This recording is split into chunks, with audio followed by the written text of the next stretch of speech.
Hey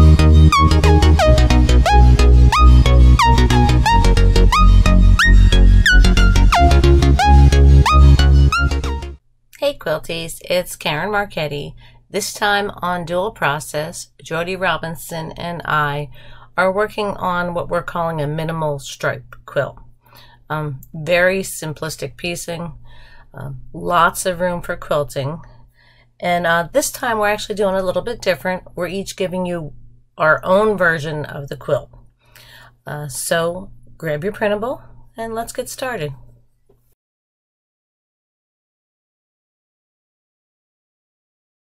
Hey guys, it's Karen. So for my idea on this quilt, and I would mark this all out before I even loaded it. I would kind of mark a pencil line, just kind of like that, just to break up this space. So again, this is just chalked on there. And one more down here. So that would be chalked on there. And then I'm going to hope on this quilt I should be able to pretty much like quilt this area, and this area.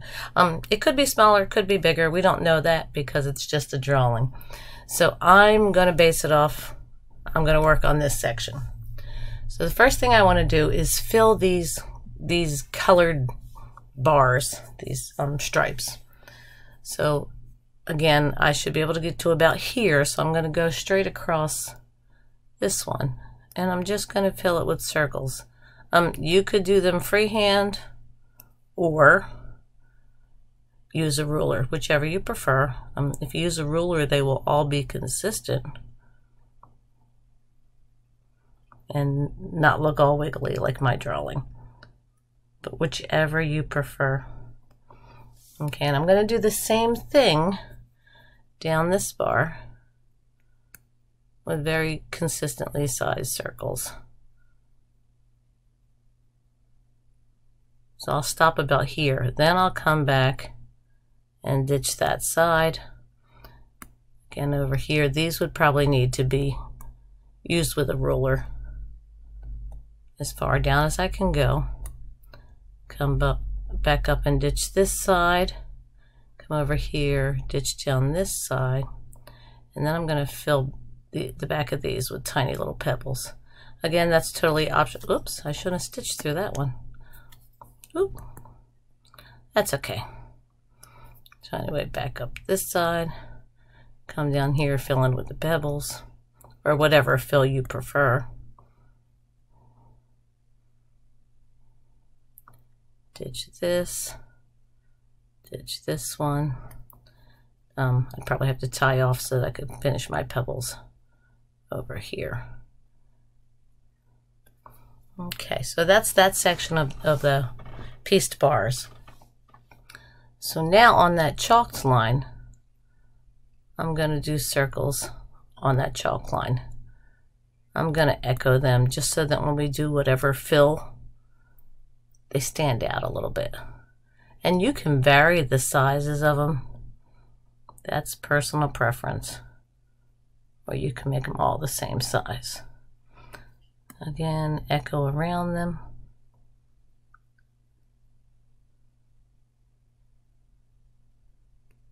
Go through, echo this side.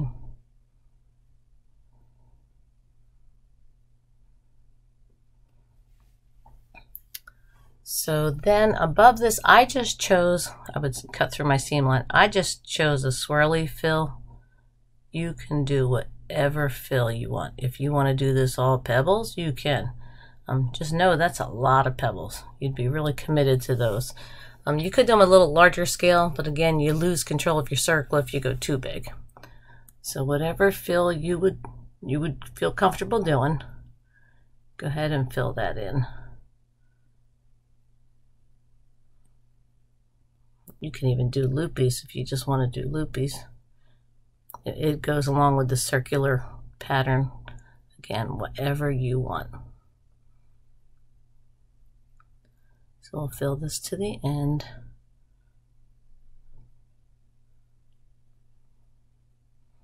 Cut through, fill over here. Again, this is very sloppy as it's just a digital whiteboard. So then I'm going to sneak down my seam line and I'm going to repeat those same circles. You might have to roll your quilt a little bit along this chalk line. Yeah, tying off wherever you need to tie off.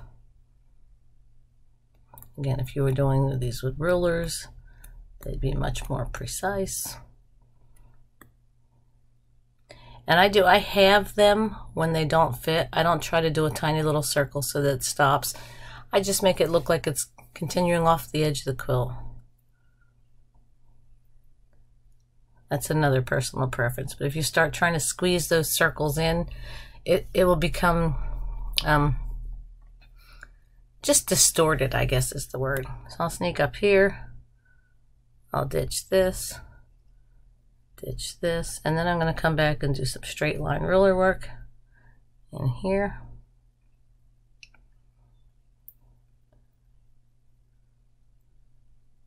I'll do that all the way across.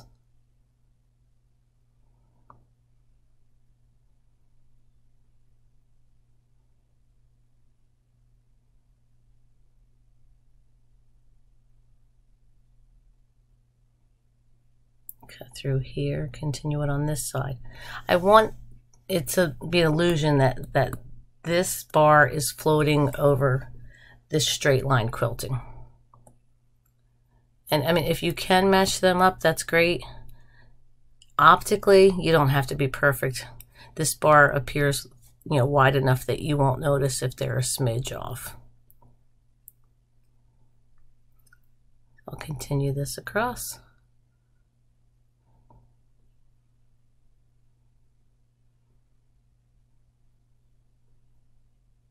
And then I'll tie off and repeat the same on this side so that it has that linear, very linear fill, which makes it appear, and I'll stitch down in the ditch as far as I can go there. So it has that linear fill, appears as behind that piecing. So now we'll roll down to this section. And before I do my fill here, I have to do my circles on this chalked line.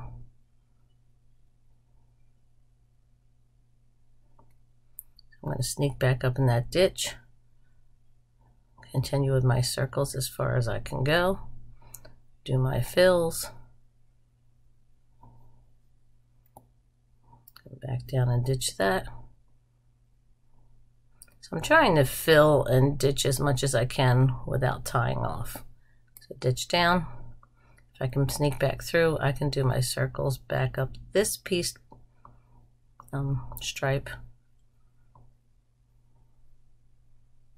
and then ditch down this side, cut back up, continue my circles over here.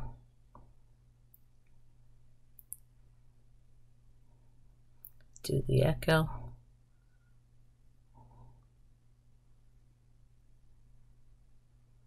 And that echo is not necessary, it just gives you a little break between the fill and the circle.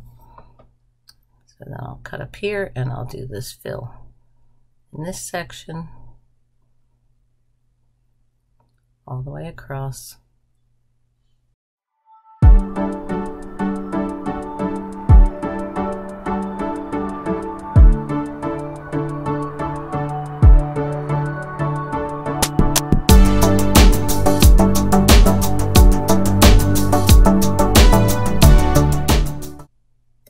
And then I'll tie off and I'll do the same over here.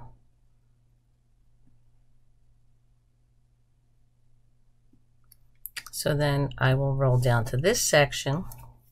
I'll start with my circles across here and then finish filling this in, and then I'll bring you back when I'm just about done.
just finishing up this curly background fill. So I really like how this turned out. It gives this quilt a lot of movement. There's a nice flow with the circles and the swirly background fills, yet the linearness of the line work, the ruler work that we did, keeps the cohesion of the actual stripes in the piecing. So I hope you enjoyed it.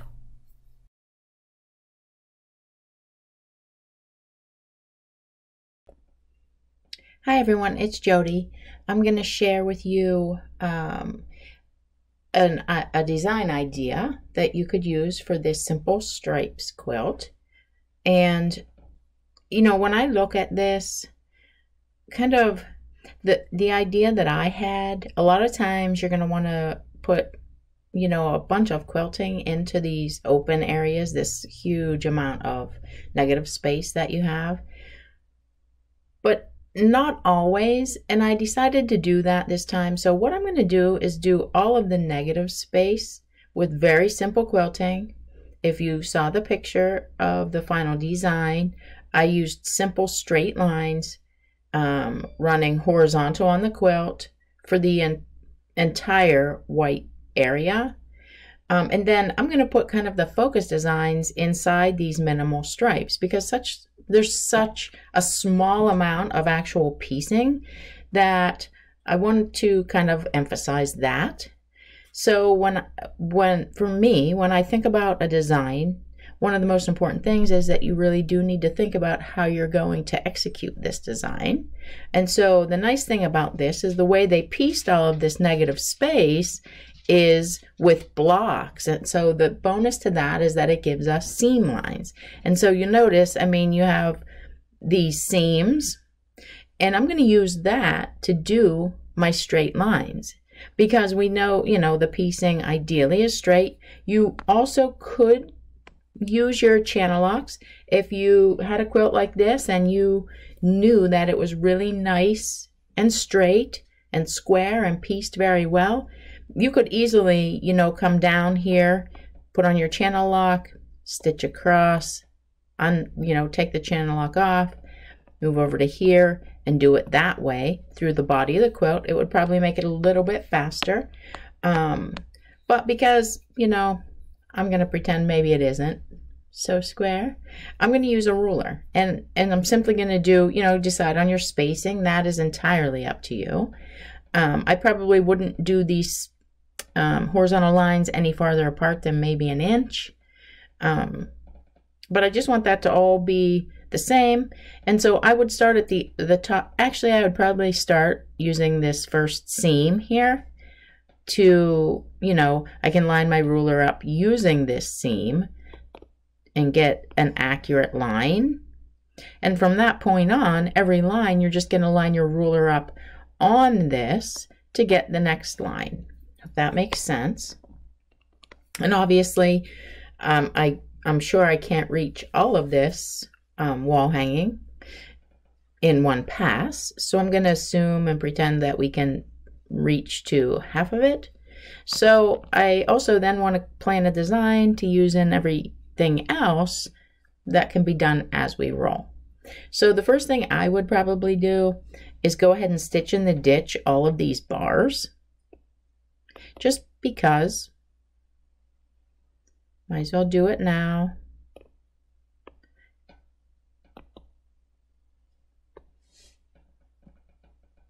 So obviously I can't reach the whole thing, but I would go to where I can reach, which would be right there. Okay, and I'm going to go ahead and erase those because it's, and you would do that each time you advanced your quilt. You would go ahead and stitch these in the ditch before you proceed with the rest of the quilting. So the first thing I'm going to do is go ahead and do these lines. And I actually, because I'm using a ruler, I would just go, I would do like this side.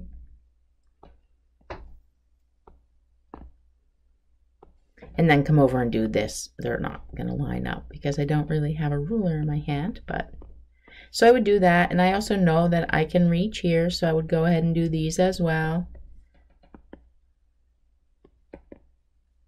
And I would do them back and forth like this. So at that point, I'm going to put some swirls in here because everything is very linear. So I like to sometimes throw in some more round shapes. So I'm going to start with the swirls. I'm going to do up here. So we're just going to swirl. And the nice thing about these kind of swirls is that no matter where, like we're going to have to tie off here because we can't reach any farther. But there's like this nice little backtrack area here. So I'll be able to pick right up there to continue on. And then in this other wider stripe, what I chose to do was stitch with a ruler diagonally from corner to corner. You could travel in the ditch and do this. And then you'll notice that I filled in the center kind of diamond shape that's created with swirls. So I would go ahead and do that right now. You could certainly use any fill that you want. That's up to you. And at that point, I would sneak through the seam and just do the same thing. So I'm going to stitch diagonal up to here. Go ahead and do my swirls. The ideal thing is that you can do as much as possible without tying off, and it makes it a little bit faster. So at this point I would of course need to do the swirls in this horizontal stripe, and we do want this one to look like it goes underneath of the other narrow one.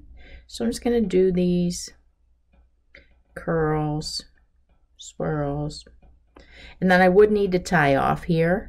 And then I'll pick up over here to continue on.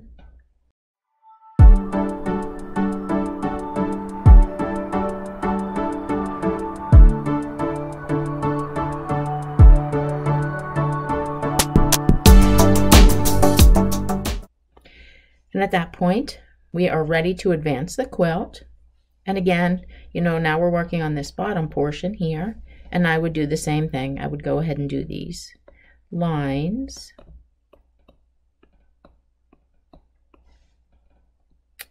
They would of course be straight, and then do these ones.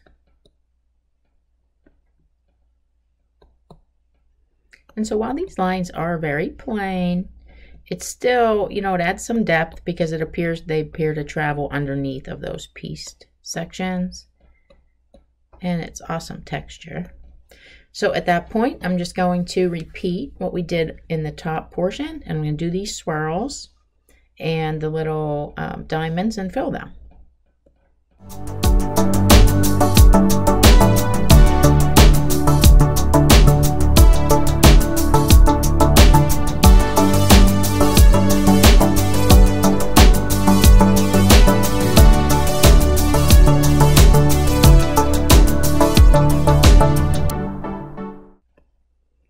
Okay, and so that brings us to the end of this quilting process on this one. And this really would go very fast. You could, of course, maybe you want it to be a little more quilting. You might choose to, I don't know, for an example, might be to come back in and maybe do something in every other row of this, or maybe even farther apart. Just add a little bit more interest and create depth, because these would then be traveling under this pieced area as well. And the obvious choice for that would probably be the swirls. But that's, just another option if you don't want it to be so simplistic. So I hope you guys will give this a try. Thanks so much for joining us. We hope that you have enjoyed today's designs, and be sure to join us for the next episode of Dual Process.